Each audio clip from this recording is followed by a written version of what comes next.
today's title is actually learning game for sound localization using augmented reality. But frankly speaking, my background is not in game. My background is in audio and sound reproduction.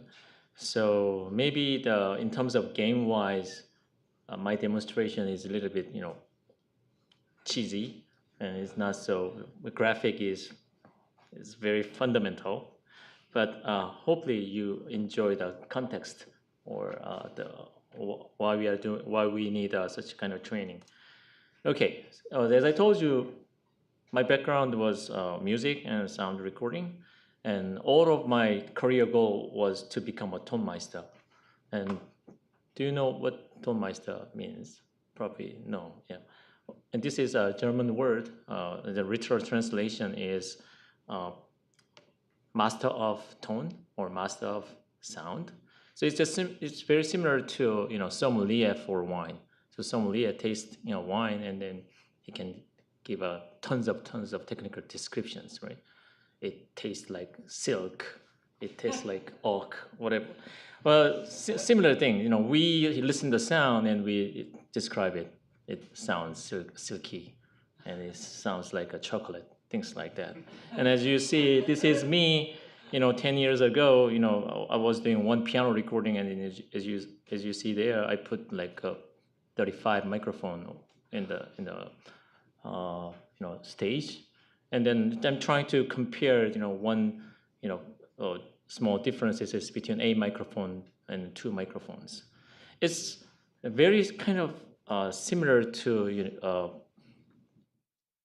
Luke Skywalker being with Yoda and try to learn about Force. So we don't know what is the true definition of Force, but Luke Skywalker somehow spending some time with Yoda and then realize it, right? Likewise, myself, just as a PhD student, standing nearby one of famous recording engineer, producer Tom Meister, I didn't do anything, just standing next to him and then watching her doing microphone place movement. And then a couple of years later, I realized that, okay, this is how to make a sound properly. However, it seems like taking too much time. So many institutions of music, especially Chopin Institute of Academy, started more systematic training, and they developed a course called timbre solfège. And it is basically a training program to how to use an equalizer or filter properly. And I also wanted to make my own version of it, and I developed it during my PhD time, and also I use it for Yamaha Corporation, where I used to work for, and I adapted to RIT for my student. So as you see here, all of my student is doing kind of computer-based game. So this is the a screenshot. So basically, I'm kind of try to adapt interactivity or adaptivity concept from game theories. So believe it or not, everyone has a different sensitivity on frequencies. For example, many of you may not hear 4 kilohertz sound, or some of you may not hear 250 hertz sound very well. So in that case, program analyze your responses and gives you more training so that you can learn more sensitivity on 4,000 hertz or 250 hertz, etc., etc., etc. And then I found that when I use that adaptivity and then soft competition among students, I found that their performance is getting higher, and then their response time become shorter. So they make a quick decision and with more accuracy. Then my research interest moved to the spatial audio. And in spatial audio, we use lots of loudspeaker like this one. And probably many of you didn't see such a kind of audio system ever yet. This is 22.2 system proposed by a Japanese public broadcasting system.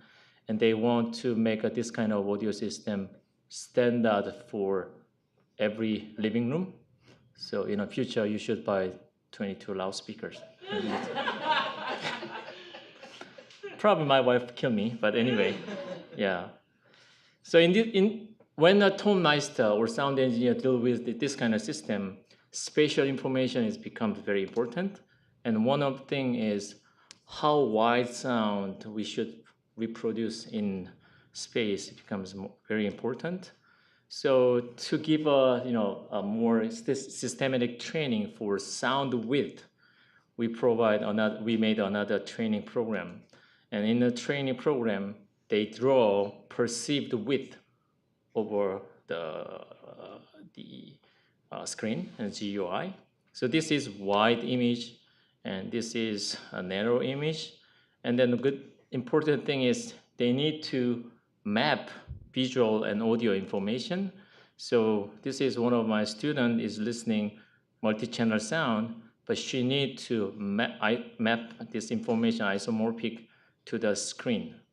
So what she see needs to be transformed into what she hear needs to be transformed into what she see in a screen. So we also find that this kind of training is very effective for sound source width control. Then we finally move to the localization training. But in a localization training, we wanted to have a more direct isomorphic mapping between audio and visual cue. Therefore, we chose to use this AR device. As many of you know, this is a Microsoft HoloLens.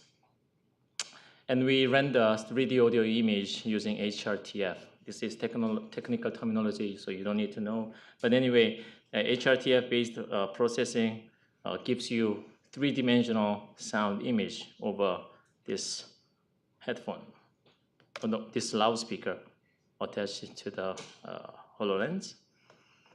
And similar concept existed in Japan.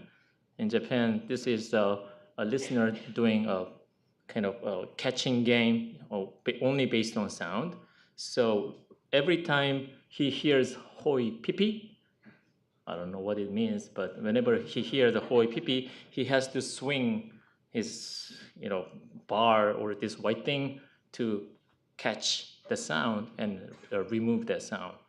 That was the one of earliest 3D audio sound game. But as you see here, there's no visual display. Therefore, there's no multimodal integration. And we want to have a more integrated multisensory information between audio and video. And here is actual training training screenshot of one of my students. So as you see here, my student is moving his body to track the sound location, and he kind of estimates the directions, and then he also needs to click the sound position to catch or to indicate where the sound source is coming from. And then we had some pilot study to show the effectiveness of this training. I'm going to speed up a little bit to give actual demonstration. Well, I really want to bring the HoloLens with me and then give a real-time demonstration, but the team is actually doing the second experiment right now, as of now in RIT. So I cannot win over my student. So he said, I need HoloLens. So instead, I prepare the video screen. So in this screen, you will see what actual users see plus external view from outside. So let me play back the video a little bit. Oh, awesome. And video is not playing. Okay.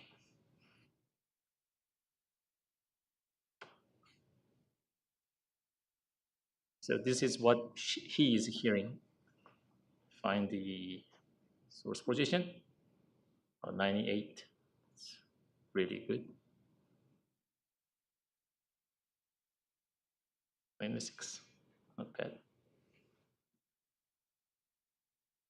And he moves his body tracking, and this one is no good.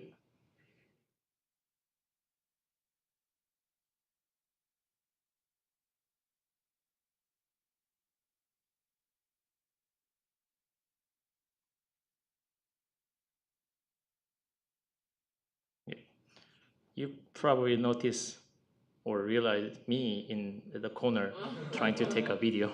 But anyway, so, and this is the result.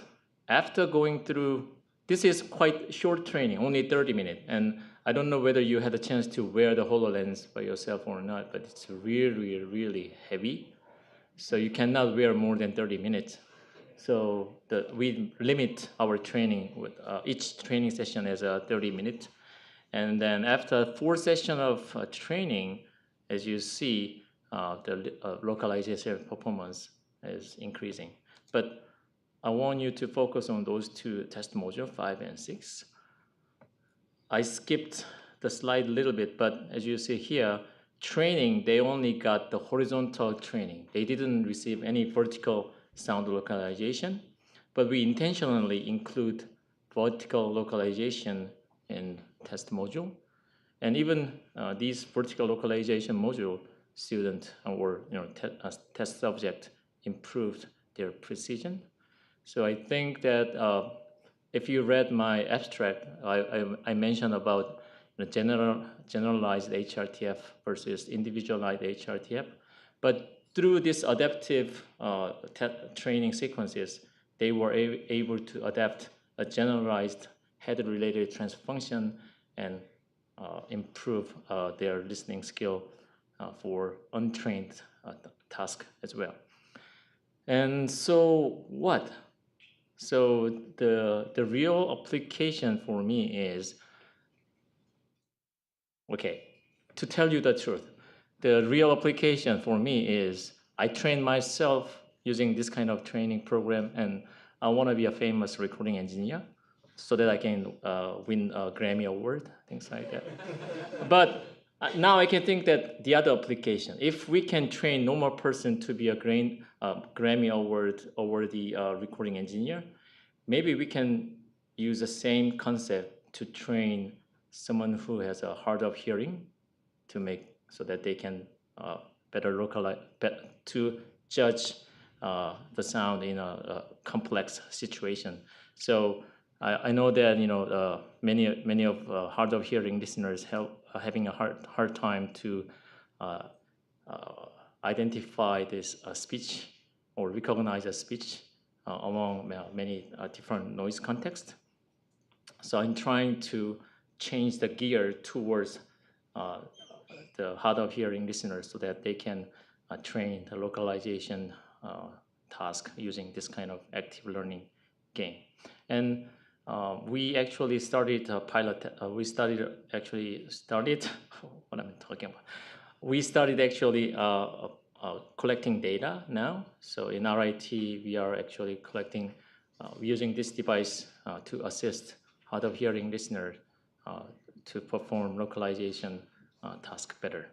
So I think that's it. So thank you very much for your attention.